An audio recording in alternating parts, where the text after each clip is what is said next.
das primeiras coisas que a gente vê em relação, que eu quero discutir com vocês em relação aos FODMAPs, é que muitas estratégias, ou muitos corredores, ou ainda muitos atletas, adotam uma dieta livre de glúten. Até trouxe informação do artigo aqui, que fala que a dieta gluten-free tem se tornado bastante popular entre atletas. Cerca de 41% dos atletas não celíacos relatam aderir a uma dieta gluten-free diet. Pelo menos metade do período de treinamento e cerca de 60% se consideram intolerantes. Bom, uma restrição de uma dieta gluten-free, uma alteração para uma dieta sem glúten, acaba gerando algumas alterações. E aqui nesse slide eu consigo mostrar direitinho que há uma linha tênue próxima entre uma dieta gluten-free e uma dieta FODMAPs, ou a estratégia FODMAPs, que eu já vou falar para vocês o que é. Bom, então essa linha tênue é muito próxima, e aí gera uma discussão, ou até mesmo gera uma confusão, porque quando você entra numa dieta livre de glúten, você acaba reduzindo frutoligosacarídeos, que são das grandes fontes de FODMAPs. Então, quando você retira esse alimento, esse ingrediente, enfim, esse nutriente, você acaba diminuindo bastante a concentração de frutoligosacarídeo, que é um do que a gente relata aqui em relação aos FODMAPs. Então, vamos ver o que são FODMAPs. Então, FODMAPs, aqui, é uma sigla, para alimentos fermentáveis, carboidratos não digeridos pelo trato digestivo humano. Entre eles, ali, o oligosacarídeo, os oligosacarídeos, os fruto-oligosacarídeos, os galacto-oligosacarídeos, ou os FOS, os GOS, os disacarídeos, a lactose, os monossacarídeos, a frutose, principalmente, por isso o A, de FODMAPs, polióis, sorbitol, manitol e até mesmo xilitol, tá? Que é um adoçante bastante utilizado, que também gera bastante desconforto. Bom, então, isso é o que significa FODMAPs, é uma estratégia de exclusão de alimentos fermentáveis. Quando você exclui esses alimentos fermentáveis, você acaba diminuindo a sensação de desconforto, ou melhora desses desconfortos intestinais, principalmente na formação excessiva de gases.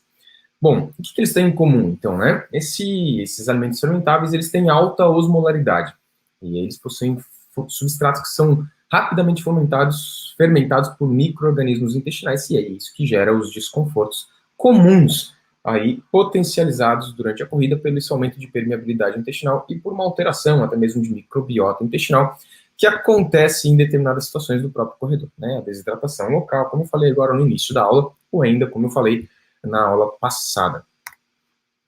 Bom, então nessa lâmina aqui, a gente consegue ver aqui, explica o que são os FODMAPs, e aí o que acontece? No intestino curto, ali no intestino delgado, a gente tem esses FODMAPs que acabam gerando uma maior concentração, buscando mais água, Então isso pode gerar uma diarreia osmolar, então ele puxa por osmose a concentração de água do meio extra para o meio intra do intestino, puxa a água lá das células para dentro do intestino, gerando uma diarreia osmolar, pelo aumento dessa osmolaridade causada pelos alimentos fermentáveis. E isso, no processo digestivo, pode causar aí, também alguns processos de indigestão, principalmente no intestino grosso. Então, lá no intestino grosso dos meus indivíduos, pacientes, eu vou ter aqui uma fermentação excessiva pelas bactérias do intestino, gerando dor, sensação de empachamento, distensão abdominal visível e alguns outros sintomas, e isso acontece pela fermentação pelas bactérias, formando esses gases, gerando, então, comprometendo a função gastrointestinal. E aí isso pode levar ou potencializar sintomas gastrointestinais durante o exercício, potencializando essa perda de performance, como a gente abordou na aula passada.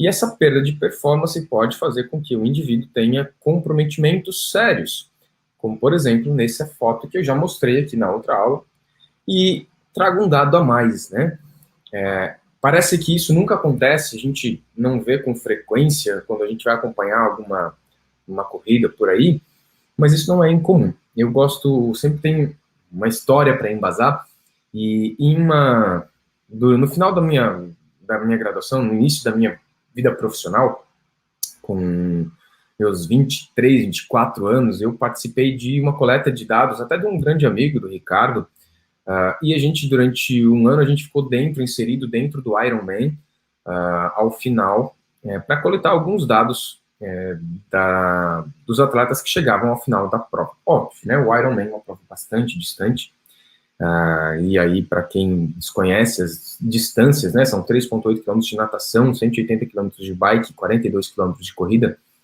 E ao final, a gente estava lá coletando alguns dados, então eu fiquei na área de dentro, onde geralmente ficam só os atletas e os profissionais, e eu pude ver uma grande quantidade de pessoas que chegavam em situações bem complicadas, parecidas com essa que eu estou mostrando na foto aqui, realmente sem condições até mesmo de parar no banheiro químico para poder fazer as suas necessidades. E isso pode acontecer entre 4 a 32% dos atletas relatam desconforto intestinal e alguns sintomas tão severos que levam à desistência da prova. Então isso é algo bastante importante e pertinente quando a gente fala de endurance, é algo que a gente realmente tem que acompanhar com os nossos atletas e questioná-los em relação a esses sintomas gastrointestinais.